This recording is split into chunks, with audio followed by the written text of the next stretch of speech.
Now, let's look at defining the credit risk.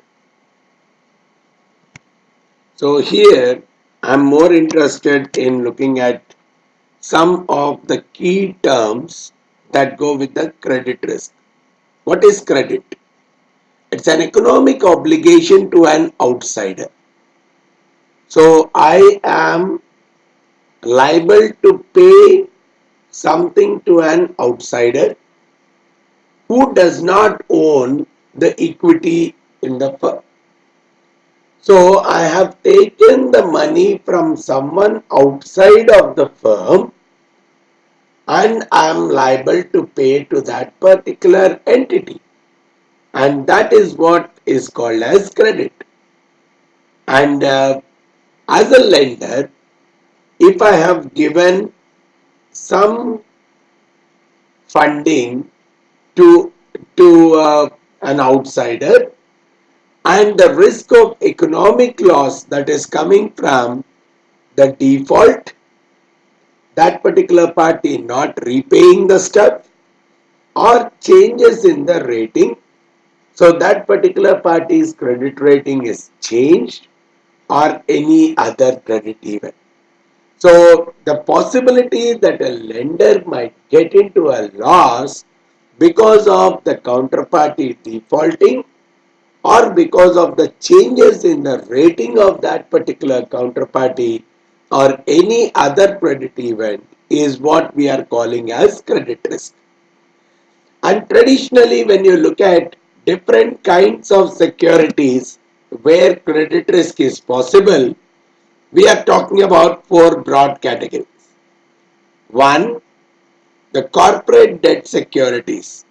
So, different kinds of bonds that are issued by the corporate.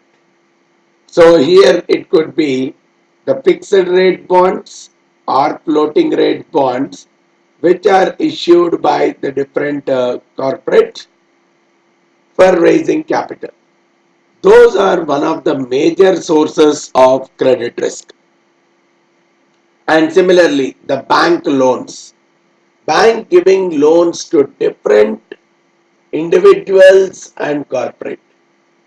And any of those particular parties might default on their loans. So these are the entities where there is a big possibility of credit risk.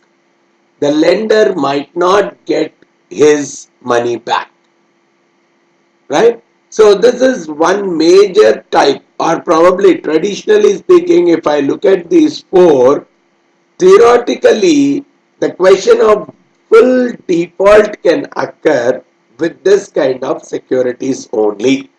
In the other three, theoretically, the default may not occur to full-fledged extent as we are talking about in the corporate debt securities.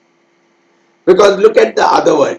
The second category of risky securities, sovereign debt, which can be issued in the local or in the foreign currency.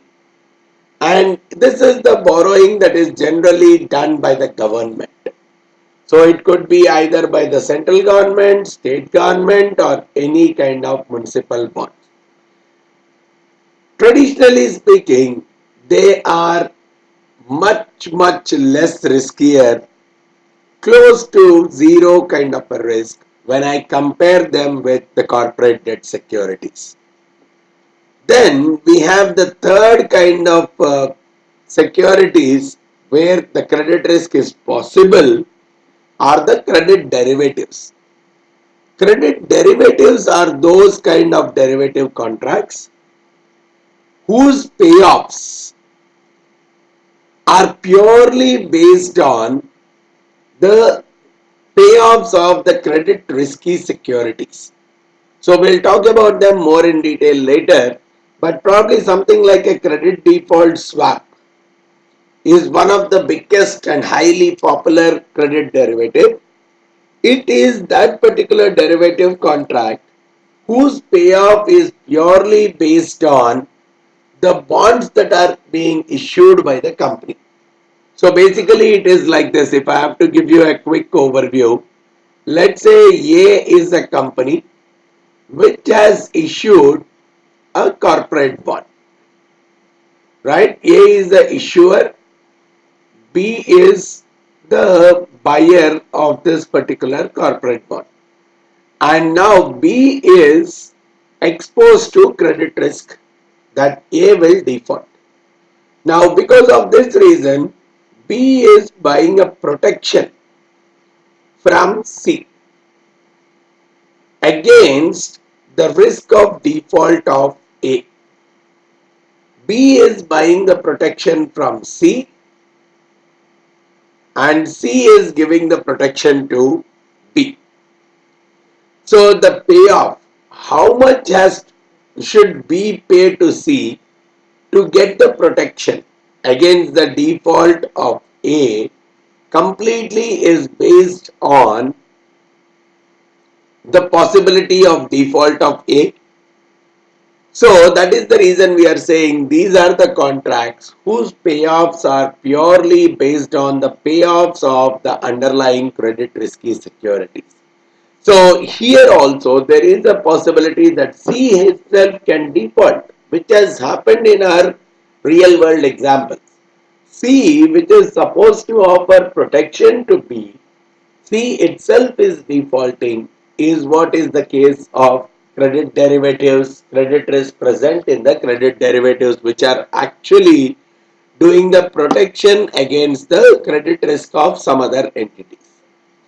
Then we have the fourth category of credit risky securities, which are the structured credit products, which are the bonds that are backed by the pools of different kinds of loans. So we call them as mortgage-backed securities. If the bonds are created out of the various housing loans, we call them asset-backed securities if they are backed by any other assets. So they could be backed by student loans, they could be backed by credit card loans or any other business loan. Structurally or technically, they generally don't default. They are not considered defaultable. But when there are too many loans in the pool, because they are all backed by the various loans. So if too many loans in the pool are going to default, then even this structured credit product is exposed to credit risk. So these are the four different major categories of the credit risky securities which we see in our day-to-day world, where some level of credit risk is exposed. Now, the commonality across all these four categories of securities is depending on the credit risk that they carry with them, there is a credit spread in the interest rate. So their interest rate, what goes with these instruments, is slightly higher than the typical risk-free rate of the securities for the same period for the same promised cash flow.